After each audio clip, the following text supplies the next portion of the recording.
Hello folks, my name is Russ Scala. I'm the founder of the Institute, and today we're going to talk about how we evolved into a special needs program. About 6 years ago we got a call from a pharmacist in town here and a doctor that wanted us to work with a woman that had 90 days to live. After further conversations on the phone, she had some muscle wasting in her upper extremities and it was not allowing her to breathe. And the physician and the doctor at the time thought collectively together we could develop a treatment protocol to slow down the muscle wasting and help her continue breathing.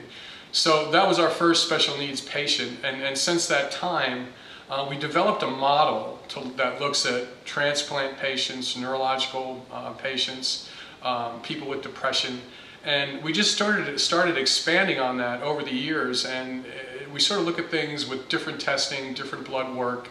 Just recently, we've been introduced to the disease, the genetic disease called Friedreich's Ataxia.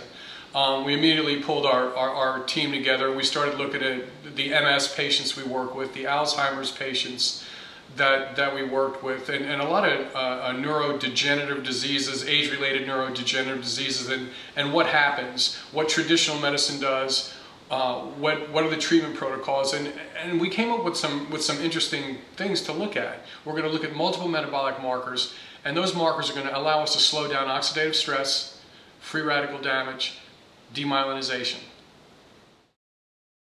A really simple example of oxidative stress is if you slice an apple in half and that one side starts to get brown, that's oxidative stress. That's basically what's happening at an accelerated rate with these clients. And what we can do is not only test for oxidative stress, but we can develop treatment protocols to slow it down. Well, we know the clock is ticking with Friedreich's ataxia patients, and mitochondrial damage, which is part of the muscle wasting process, can be slowed down. With the testing and some of the treatment protocols that we're looking at right now, we can slow that process down. Okay, here's a simple example of demyelinization. The nerve cell, the covering, unravels on the nerve cell. It's called demyelinization. The myelin sheath that covers the nerve cell where messages travel up and down so we have normal speech patterns and normal walking. When that myelin sheath unravels, this dark area here, and exposes the nerve, the electrochemical messengers can't travel up and down. Not only can we develop treatment protocols that affect demyelinization, we could also impact remyelinization of helping these nerve cells get stronger, growing new tissue. We also know that the environmental toxins out there, pesticides, herbicides, accelerate demyelinization. Interesting. We're kind of looking at this from a different angle, and what could we do for the families right now to slow this process?